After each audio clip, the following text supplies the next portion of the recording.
આપણી સાથે ઓફકોર્સ કેતનભાઈ પણ જોડાયેલા છે. Ketanbhai, macro level point of view કઈ રીતના તમે જોઈ રહ્યા છો? આ નીડ ઓફ ધ આવર હતું ને એટલે જ એમપીસી તરફથી આપણને ફૂલ અહીંયા એક સપોર્ટ પણ મળતો દેખાઈ રહ્યો છે અને બધાએ જ વોટ કર્યું છે.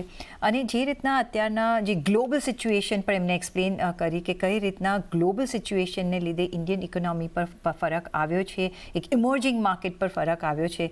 કઈ રીતના તમે જોઈ રહ્યા છો 25 બેઝિસ પોઈન્ટનો કટ કઈ રીતના ઇકોનોમીને અને કન્ઝમ્પશનને એક પુશ આપી શકે છે? નવા ગવર્નર સાહેબ સંજય મલ્હોત્રા સરની એમ તો ધમાકેદાર એન્ટ્રી કહી શકાય. આવી અને અપેક્ષા પ્રમાણે એમણે પોલિસી ડિલિવર કરી છે. વોઝ લોંગ અવેટેડ, પણ ક્યાંક મને લાગે છે કે અત્યારે આ થોડું પ્રી મેચ્યોર છે. વિથ ધી બેનિફિટ ઓફ હિન્ડસાઇટ, કદાચ જૂની ટીમ હોત, શક્તિકાંત દાસની અને એમપીસી મેમ્બર્સ જૂના જે હતા, જો એ રહ્યા હોત તો ફરી વખત એમણે આ કન્ટિન્યુ કર્યું હોત, સેમ રેપો રેટ અને ન્યુટ્રલ સ્ટાન્સ. મલ્હોત્રા સાહેબે સ્ટાન્સના કોઈ ફેરફાર કર્યો નથી, ન્યુટ્રલ સ્ટાન્સ રાખેલો છે, જેનો અર્થ એવો થાય છે કે એમને બી ડર છે કદાચ ફુગાવો આગળ ઉપરની તરફ પણ જઈ શકે. ભલે અત્યારે આપણે કહીએ છીએ કે નવા ફિગર્સ ટૂંક સમયમાં આવશે, 5% નીચે 100% જતો રહ્યો છે. બીજી વસ્તુ, 1 ફેબ્રુઆરીએ જે બજેટની પોલિસી ડિક્લેર થઈ એની અંદર એક એક્સપાન્શનરી ફિસ્કલ પોલિસી સ્ટાન્સ જોવા મળે છે.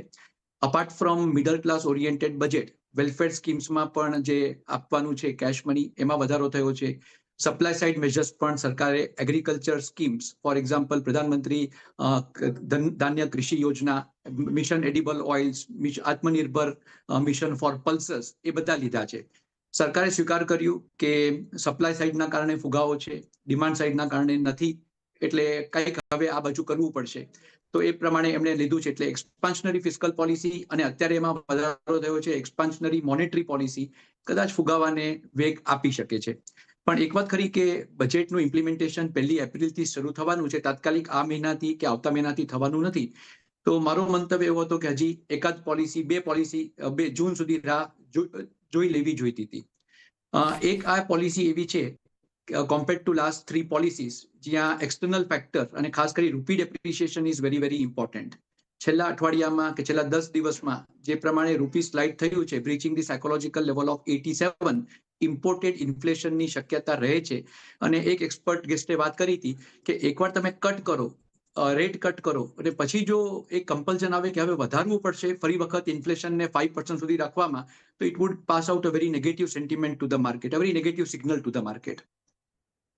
એબ્સોલ્યુટલી. તો એક વખત કટ કરીને પછી જો હાઈક આપે છે તો નેગેટિવ સિગ્નલ જઈ શકે છે. એટલે સ્લોલી અને સ્ટેડીલી આપણે જોયું છે, મેથોડિકલી, અને આપણે આઈ થિંક 5 વર્ષ પછી એક રેટ કટ આવતા જોઈ રહ્યા છીએ. કોવિડ સમયથી આપણે એક આ સિચ્યુએશન જોઈ હતી. પણ સાથે